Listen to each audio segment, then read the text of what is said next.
pag-ako CNG pera mula sa Pilipinas. Noong 2025, 15,000 sa pinakamayayamang Pilipino ang tinalikuran ang kanilang bansa. Ang dating simbolong tagumpay sa ekonomiya, si Miguel Suarez, tagapagtatag ng Islamart, ay biglang naglaho. Ang mga matatagumpay na negosyante ay isa-isang pinatahimik. Bakit ngayon tumatakas ang mga mayayaman? Sa isang kagyat na kumperensya sa London University, isang pandaigdigang awtoridad na 40 taon nang pinag-aralan ang Pilipinas ang naglabas ang resulta ng kanyang 2 taong investigasyon. Ang kanyang ibinunyag, isang katotohanang hindi inaasahan ng lahat.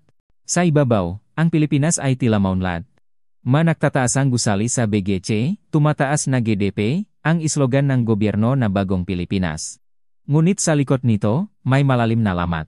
Ang bulang real estate, condominium bubble, ang lumolobong utang ng pamahalaan, ang lumalaking akwat sa pagitan ng mayaman at mahirap. Alam nga matatagumpay. May hangganan ang pagunlad na ito. At ang sinumang magsalitang katotohanan ay mawawala. Mga armored vehicle na nakaharang sa harap ng bangko, mga depositor na umiyak at nakmamakawang may balik ang kanilang ipon. Isang 900% na pagtaas sa mga aplikasyon para sa asilum sa loob ng 10 taon. Tahimik, ngunit tiyak, ang mataw ay nagsisimula ng umalis sa bansa upang hanapin ang kalayaan. London, Nobyembre 2025. Ang auditorium ng Institute of Southeast Asian Studies sa University of London ay puno ng mga mamahayag mula sa buong mundo. Sa entablado ay si Profesor David Reyes, isang pandaigdigang awtoridad na 4 na dekada ng pinag-aaralan ang ekonomiya ng Pilipinas. Ngayon, ilalabas ng aming research team ang resulta ng aming 2 taong pag-aral. Ang pamagat. Ang malawakang pag-alis mula sa Pilipinas. Ang katotohanan sa likod ng pag-alis ng mamayayaman at ang epekto nito sa lipunan. Prangka kong sasabihin, ang resulta ng pag-aaral na ito ay yumanak sa aking sariling pananaw. Inilabas ng profesor ang unang datos sa screen. Noong 2025, tinatayang 15,000 Pilipinong mayayaman, high net worth individuals, ang umalis ng bansa. Ito ay mas mataas pa sa 13,000 noong nakaraang taon, at ang pinakamataas na bilang ng capital flight sa buong Timog Silangang Asya. Ngunit, mga kababayan at Ginoo, ito ay dulo lamang ng iceberg. Isang reporter mula sa BBC ang nagtaas ng kamay. Profesor, gaano po katotoang mga numerong iyan? Sinuri namin ang iba't ibang mapakukunan, datos mula sa UN High Commissioner for Refugees, mga istatistika mula sa mga pangunahing bansang tumatanggap ng imigrante, at higit sa lahat, nagsagawa kaming makapanayam sa aranakabisida sur individual na aktwal na umalis. Ang numerong ito ay isang konservative estimate. Ang sumunod na slide ay nagpakita ang larawan ni Miguel Suarez, ang tagapagtata ng Islamart, ang dating simbolong tagumpay ng Pilipinas. Ngunit ngayon, siya ay nawawala. Tumayo ang isang reporter mula sa Wall Street Journal. Profesor, bakit ngayon umaalis ang mga mayayaman sa Pilipinas? Huminga ng malalim ang profesor. Iyan mismo ang tanong na aming hinanap sa loob ng 2 taon. Sinasabing ang isang bansa na iniwan ng sarili nitong mayayaman ay simula ng katapusan. Ang sagot ay simple. Ang malaking sistema ng Pilipinas ay wala ng sinasagip. Hindi lamang ang mahihirap, kundi pati ang pinakamatagumpay, ay nakakaramdam ng pakasakal. Higit pa riyan, isang sitwasyong hindi kayang maunawaan ng sentido komun ang nangyayari, habang ikaw ay nagiging mas matagumpay, mas lalo kang nanganganib. Anong uri ng panganib ang tinutukoy ninyo? Panganib sa buhay. Pakumpiska ng ari-arian, bigla ang pag-aresto, at higit sa lahat, ang takot na dulot ng kawalan ng rule of law. Sa aming napanayam, 87% ng mayayamang umalis ang nagsabing hindi nila alam kung kailan sila ang isusunod, hindi na paano kung, kundi kailan. Iyan ang realidad ng Pilipinas sa 2025. Isang reporter ang nagpatuloy. Profesor, ngunit ang ekonomiya ng Pilipinas ay nananatiling malakas, di po ba? Sa ibabaw. Mukha itong maunlad. Nagpakita ng bagong datos ang profesor. Mga larawan ng matatayok na gusali sa BGC, mga graph ng paglagong GDP, ang makulay na siyudad sa gabi. Sa unang tingin, tila maunlad nga. At diyan mismo ang puso ang problema. Sa ibabaw, ang Pilipinas ay tila maunlad. Mga condominium na nagsulputan, tumataas na GDP. Ang gobyerno ay nangangakong bagong Pilipinas, at ang media ay puno ng gakwento ang tagumpay. Inibang ang profesor ang slide, nagpapakita ng ibang datos. Pagbaba ng presyo ng real estate, utang ng gobyerno, pagbaba ng trabaho. Ngunit sa likod nito, nagsisimula ng lumitaw ang ngalamat, ang condo bubble, ang lumolobong utang ng malokal na pamahalaan, at ang mabilis na paglawak ng akwat ng mayaman at mahirap. Ayon sa aming pag-aral, noon pang 2020, Ang nakatagong utangang nga lokal na pamahalaan ay triple na sa opisyal na ulat. Alam ba ito ng gobyerno ng Pilipinas? Siyempre, may katiyakang sabing ang propesor. Nababatid na nga matatagumpay na may expiration date ang pag-unlat na ito. Ang manegosyanteng tulad ni Miguel Suarez ay naunawaan ang limitasyon ng sistema bago pa man ang lahat. Kaya naman, sinubukan nilang magsalita. Naging seryoso ang mukhang ang propesor. Ngunit iyon ang kanilang naging malaking pagkakamali. Ang nababala ay nasa lahat ng dako. Ngunit walang sinumang nangahas magsalita. Dahil ang sinumang magsalita ng katotohanan ay mawawala. Tumindi ang tensyon sa auditorium. Nagpakita ngang bagong slide ang propesor. Mangalarawan ng iba't ibang Pilipinong negosyante lahat nakangiti. Ngunit marami sa kanila ay nawawala na rin. Noong 2020, sa isang mahalagang economic summit sa Makati, nagtipon ang mga pinuno ng industriya sa Pilipinas. Lahat ay maingat sa kanilang pananalita. Ngunit iba si Miguel Suarez. Dun, hayagan niyang pinuna ang sistema ng pagbabangko sa Pilipinas. Sinabi niya, ang mabangko natin ay parang nasanglaan pawn shop. Kung may collateral ka, papautangin ka. Ngunit ang matunay na nangangailangan, hindi makalapit. Ang masalitang iyon ang nagbago ng kanyang kapalaran. Ano ang nangyari pagkatapos nun? Binuklat ng propesor ang kanyang natala. Ilang araw lang, kumilos ang nga autoridad. Ang Islamart Group ay pinakmulta nga, 182 bilyong piso. Ang nakatakdang IPO ng kanyang kumpanyang Islapay ay bigla ang ipinatigil. Kung natuloy yon, ito sana ang pinakamalaking IPO sa kasaysayan ng bansa. Nagpakita ang stock chart. Mabilis na bumagsak. Ang nawalang market value ay umabot sa kabuang 1.8 trilyong piso. At ang pinakanakagigimbal, si Miguel Suarez mismo ay tuluyang naglaho. Literal na nawala. Mula 2021, salok ng ilang buwan, walang nakakalam kung nasaan siya. May lumabas na maikling video, ngunit ayon sa mga eksperto, halatang hindi iyon kusa. Nagpatuloy ang propesor. At hindi lamang si Suarez. Ang tinaguriang Warren Buffett ng Pilipinas na si Ricardo Villegas ay dinukot mula sa kanyang hotel sa ibang bansa. Ang isa pang haringang real estate na si Renato Santos ay sinentensyahan ng 18 taong pakakakulong matapos maglatala ng isang artikulong kritikal sa gobyerno. Nakaroon ang bulungan sa auditorium. Ito ang realidad ng Pilipinas ngayon. Ang magtagumpay ay hindi nangangahulugang ligtas ka. Habang tumataas ang tagumpay mo, lalong lumalapit ang panganib. Ito ang tinatawag naming ang pinakamadilim na bangin. Lumipat ang propesor sa susunod na slide. Mangalarawan ng mataong nakukumpulan sa harap ng isang bangko. Ngunit ang sitwasyon ng maordinaryong mamamayan ay mas kalunos-lunos. Noong Hulyo 2023, sa Pampanga, naalala ba ninyo ang kaso ng Bangko Masagana? Maraming lokal na bangko ang naksara at hindi ma-withdraw ang mga depositor ang kanilang sariling pera. Nagtipon sila sa harap ng bangko, nagprotesta, hinihiling ang kanilang karapatan. Ang sumunod na larawan ay hindi kapanipaniwala. Mga armored vehicles sa kalsada. At ano ang ginawang gobyerno? Nagpadala sila ng mga armored vehicle. Ang kanilang pinoprotektahan ay ang sistema, hindi ang mamamayan. Ang mga larawan ay nagpakita ng sasakyang pandigma at mga mamamayang umiyak, tumahimik ang lahat. Marami sa mga reporter ang ngayon lang nakita ang mga imaheng ito. Nagbalik ang alaalaeng 1986. Malinaw ang mensahe ng gobyerno, ulitin namin ito kung kinakailangan. Naunawaan ang Pilipino. Sa bansang ito, mas mabigat ang estado kaysa sa buhay. Ang ekonomiya ay humihinto, ang kalayaan ay nawawala, ang natitira ay takot at pagsuko. Isang reporter na babay ang nagtanong. Ngunit propesor, sumuko na ba ang mga tao, wala bang lumaban? Bahagyang nakaroon ng pag-asa ang mukhang ang propesor. Tumango siya. Magandang tanong. Hindi. Ang kaluluwang Pilipino ay hindi madaling sumuko. Nagsimula silang pumili ng bagong paraan, ang tahimik na paglaban sa pamamagitan ng pagtakas. Isang bagong graph ang lumitaw. Mabilis ang pagtaas. Tingnan ang datos ng UN High Commissioner for Refugees. Noong 2012, ang mga asylum application mula sa Pilipinas ay nasa 15,000 lamang. Ngunit pagdating ang 2022, umabot ito ang higit sa 120,000. Sa loob ng 10 taon, halos 900% ang itinaas. Ito ay hindi economic migration. Ito ay pagtakas dahil sa politika. 78% ng aming na nakapanayam ang nagsabing naramdaman nilang nasa panganib ang kanilang buhay. Isang video ngang panayam ang ipinalabas. Isang babay, blurred ang mukha. Isa akong guro sa Maynila. Mayos ang sahod, matatag ang buhay. Pero araw-araw, takot. Bawal sabihin ito, bawal ituro iyan. Hindi ko na kayang magturo ang kasinungalingan sa mga bata. Paliwanag ng propesor. Nung nakaraang taon, pinili niyang mag-asilum sa Canada. Naubos ang kanyang ipon, nahiwalay sa pamilya. Pero hindi raw siya nagsisisi. Propesor, kumusta ang mga kabataan? Diyan mismo ang mahalagang punto. Nagpakita ng bagong slide ang propesor.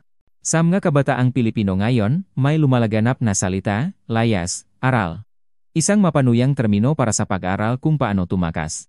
Lihim silang nag-aral ng wika, nag-apply sa mga universidad sa abroad, nagpapakadalubhasa sa teknolohiya. Ang kanilang sigaw. Hindi lang kami tumatakas, pinipili namin ang aming buhay. Ngunit hindi ito madali. Hinihigpitan ng gobyerno ng Pilipinas ang pag-alis. Ang pagkuha ng pasaporte ay mahigpit. May mga operasyon pa para bantayan ang mga Pilipino sa ibang bansa. Pero tumatakas pa rin sila, dahil ang manatili ay mas mapanganib. Ito ay pagpili para mabuhay. Saan sila eksaktong pumupunta? Naglabas ng mapa ng mundo ang propesor. Amerika, Canada, United Kingdom, at isa pang bansa. Australia. Nagulat ang marami. Bakit Australia? Nagpakita ang bagong datos ang propesor. Mabilis ang pagdami ng mga Pilipinong lumilipat sa Australia, lalo na ang skilled workers at investors. Ang dahilan. Una, ang kaligtasan. Ang Australia ay isa sa pinakaligtas na bansa sa mundo. Pwede kang maglakad mag-isa sa gabi. Ang mga bata ay pwedeng mag-isang pumasok sa paralan. Ang wallet mo, kapag nawala, ibabalik. Para sa mga galing sa Pilipinas, ito ay isang himala. Ibinahagi ng propesor ang panayam sa isang 38 taong gulang na babae mula Maynila na lumipat sa Sydney, nung unang araw na pinayagan kong mag-isang pumasok sa eskwela ang anak ko, umiyak ako. Sa bansang ito, hindi ko kailangang mag-alala na baka may dumukot sa kanya. Hindi ko kailangang 24 oras na nakabantay. Ikalawa, ang rule of law ay matatag. Sa Australia, lahat ay pantay-pantay sa ilalim ng batas. Walang makapangyarihang tao ang mas mataas pa sa batas. Ang simpleng konseptong ito ay isang revolusyonaryong ideya para sa magaling sa Pilipinas. Sabi ang isang investor. Sa Pilipinas, kahit gaano ka katagumpay, kailangan mong laging bantayan ang mood ng nga politiko. Dito sa Australia, hanggat sumusunod ako sa batas, walang sinumang makikialam sa negosyo ko. Ang kalayaang ito ay hindi nabibili ng pera. Pero propesor, iba ang wika at kultura. Paano nila nalampasan iyon? Napangiti ang propesor. Iyan na ang punto. Ayon sa aming pag-aral, marami ang nagsabi na iyon mismo ang dahilan kung bakit nila pinili ang Australia. Sabi ng isang negosyante mula Cebu na lumipat sa Melbourne, ang pagkakaibaang kultura ang aking proteksyon. Ang mamatang gobyerno ng Pilipinas ay hindi masyadong abot dito. Ikatlo, ang kahusayan ng sistema ng edukasyon. Ang kalidad ng pampublikong paralan sa Australia ay kahanga-hanga. Kahit saan ka nakatira, ang nga bata ay nakakatanggap ng dekalidad na edukasyon. Ang oportunidad ay pantay. Sabing isang ama mula Davao na nasa Perth. Sa Pilipinas, gumastos ako ng malaki para sa private school, kailangan ng koneksyon, kailangan ng lagay. Dito, sa lokal na public school, ang anak ko ay nakakatanggap ng mahusay na edukasyon. Inaalagaan ng maguro ang bawat bata. Ikaapat, ang sistema ng kalusugan. Ang Medicare system ng Australia ay isa sa pinakamahusay sa mundo. Ang dekalidad na serbisyong medikal ay abot kaya para sa lahat. Sabi ng isang imigrante. Nang makasakit ang ama ko, dinala ko siya rito. Sa Pilipinas, kailangan mong pumila ng maraming oras, maghanda ng pasasalamat para sa doktor. Dito, sa oras ng appointment mo, sasalubungin ka. Sineseryoso kang ang doktor. Nalaman ko, ito pala ang tunay na serbisyong medikal. Ikalima, ang social maturity. Ang lipunang Australiano ay may tahimik na kaayusan. Ang mataw ay nagre-respetuhan. Pinahahalagahan ang pampublikong espasyo. Walang maingay sa tren. Walang sumisingit sa pila. Para sa magaling sa magulong lipunan ng Pilipinas, ito ay isang pambihirang kapayapaan. Ika-6, ang paggalang sa privasi. Sa Australia, hindi pinakikialaman ang personal na buhay ng bawat isa. Ang CCTV ay para sa kaligtasan, hindi para sa social credit system tulad ng sa iba. Kung sino ang kausap mo, kung ano ang sinasabi mo, iyon ay kalayaan mo. Sabi ang isang 32 taong gulang na manunulat. Sa Pilipinas, bawat post ko sa social media, kinakabahan ako. Hindi ko alam kung sino ang nagbabantay sa akin. Dito, malaya akong makaroon ng opinyon. Ikapito, at ang pinakamahalaga sa lahat. Ang dignidad ng tao ay pinoprotektahan. Sa lipunang Australiano, may kultura ng pagrespeto sa bawat tao. Anuman ang edad, kasarian, o nasyonalidad, ikaw ay tratrato bilang tao. Isang ina na lumipat mula sa Tarlac ang umiyak na nagsabi. Isang araw, umuwi ang anak ko galing eskwela. Sabi niya, Mommy, dito sa Australia, walang tumitingin sa akin ng mababa. Noon unang naranasan ng anak ko ang respetuhin. Sa sandaling iyon, alam kong tama ang naging desisyon kong lumipat. Tumahimik ang lahat. Wala bang kahirapan sa buhay sa Australia? Tumango ang propesor. Siyempre. Mayroon. Ang wika. Ang kultura. Ang kalungkutan. Walang perpektong bansa. Ngunit sa aming survey, 87% ng mga Pilipinong lumipat ay nagsabing nasiyahan sila.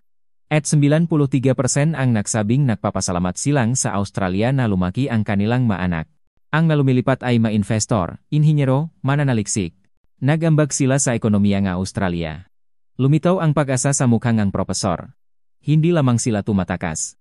Nagtatayo sila ng bagong buhay. Minamahal nila ang kultura ng Australia habang pinapanatili ang kanilang pagiging Pilipino. Bakit Australia at hindi Amerika o Canada? Distansya, mabilis na sagot ng propesor. Mas malapit ang Australia sa Pilipinas, pisikal at kultural. Ilang oras lang sa eroplano. At may mga pagkakatulad sa kultura ng Asya. Ngunit kasabay nito, taglay ng Australia ang Western values rule of law, demokrasya, karapatang pantao. Ito ang perpektong halongang, silangan at kanluran. Sabi ang isang imigrante. Ang Australia ang nawala naming ideal na Pilipinas. Sabi ng isang ama sa Sydney, tuwing umaga, binubuksan ko ang bintana at humihinga ng malalim. Ang hangin ay may amoy ng kalayaan. Walang nagmamanman. Walang takot. Hindi ko kailangang mag-alala para sa kinabukasan ng aking mga anak. Ito pala ang ibig sabihin ng mabuhay bilang tao. Sa Australia ko lang ito nalaman. Propesor, paano naman ang sitwasyon sa malayang pamamahayag? Sumeryoso ang mukha ng propesor. Iyon ang pinakamasakit na bahagi ng aming pag-aral. Lumitaw sa screen ang larawan ng isang malaking network ng media na pinasara. Dati, ang Pilipinas ang beacon of press freedom sa Asya. Ngunit noong 2020, ang pagpasang anti-terror law at ang pagpapasara sa pinakamalaking istasyon ng telebisyon. Doon namatay ang malayang pamamahayag. Ang makritiko ay inaresto. Ang mamamahayag ay pinatahimik. Walang lumaban? Nanginginig ang boses ng propesor. Lumaban sila. At iyon ang isa sa pinakamadamdaming sandali. Noong 2020, nagsimula ang Lapis Revolution. Lumitaw ang nalarawan ng nakabataang may hawak na lapis. Hawak nila ay malapis, bilang simbolong ang boses na gustong patahimikin. Mga estudyante mula sa UP, Ateneo, at iba pang universidad ay tumayo. Anong nangyari sa kanila? Dinurok sila. Inaresto, tinakot, tinorture. Ang pahawak ng lapis ay nangangahulugang katapusan ng iyong buhay. Huminga ang propesor. Ngunit ang kilusang iyon ay hindi nasayang. Nagsindi ito ang apoy sa puso ng mga tao. Ito ay isang pagnanais na protektahan ang dignidad ng tao. Patuloy pa bang nag-alap ang apoy na iyon? Oh, mariing sagot ng propesor. Ang matumakas sa ibang bansa ay hindi tumitigil sa pagsasalita. Ipinagpapatuloy nila ang laban para sa demokrasya, inilalantad ang mga pang-abuso, at sinasabi ang katotohanan. Ito ay hindi lang kwento ng migrasyon. Ito ay paglalakbay para sa dignidad. Propesor. Sa huli, may pag-asa pa ba? Huminga ng malalim ang propesor. Sa 2025, ang Pilipinas ay watak-watak. Mayaman laban sa mahirap, may nilalaban sa probinsya. Ngunit nakatitiyak ako, may pag-asa. Lumitaw muli ang mapangang mundo, na may matuldok sa New York, Sydney, London, at Tokyo. Ang mga komunidad ng Pilipino sa buong mundo. Hindi nila kinamumuhian ang Pilipinas. Mahal nila ang kanilang kultura, pamilya, at bayan. Naniniwala sila na balang araw, makakaroon din ng tunay na kalayaan sa Pilipinas. Hanggang sa araw na iyon, poprotektahan nila ang binhing pag-asa sa ibang bansa. Lumitaw ang larawan ng makabataan. Ang maanak nila, ang second generation taglay nila ang pagkakakilanlang Pilipino, ngunit niyakap na nila ang mademokratikong halaga. Ano ang ibig sabihin nito para sa hinaharap ng Pilipinas? Sila ang nabinhingang pagbabago na balang araw ay magdadalangang demokrasya pabalik sa Pilipinas. Hindi natin alam kung 10 taon, 50 taon, o 100 taon pa. Ngunit malinaw ang kasaysayan. Ang mataong nakatikim ng kalayaan ay hindi na muling babalik sa pakaalipin. Ano ang dapat gawin ng internasyonal na komunidad? 3 bagay. Una, patuloy na tanggapin ang matumatakas. Sila ay mga tagapagtanggol ng kalayaan. Ikalawa, patuloy na bantayan ang karapatang pantao sa Pilipinas at huwag tumahimik. At ikatlo, suportahan ang mga komunidad ng Pilipino sa ibang bansa. Ang huling slide ay isang sipi mula kay Martin Luther King Jr. Ang kawalang katarungan, kahit saan paman, ay isang banta sa katarungan sa lahat ng dako. Yumuko ng malalim ang propesor. Itinala namin ang kwentongan na taong tumakas mula sa isang higanteng barkong tahimik na lumulubog, ngunit hindi lang ito isang tala. Ito ay isang kwentongang tapang para ipaglaban ang dignidad ng tao. Ang mabinhingang pag-asa ay naitanim na. Tungkulin nating bantayan ito hanggang sa ito ay sumibol. Maraming salamat. Katahimikan. At pagkatapos, isang reporter ang tumayo at pumalakpak, sinundan itong ang buong auditorium. Isang pagpupugay hindi lang para sa propesor, kundi para sa lahat ng Pilipinong lumalaban para sa kalayaan sa buong mundo. Sa labas ng auditorium, ang ilang Pilipinong refugi ay tahimik na nanonood. May mga luha sa kanilang mata. Luhang lungkot, ngunit higit sa lahat, luhang ng pag-asa. Narinig ng ang mundo ang kanilang kwento. At sa Pilipinas, sa pamamagitan ng VPN, may mga nanonood din. Sila ay nangangarap ng araw na matitikman din nila ang kalayaan.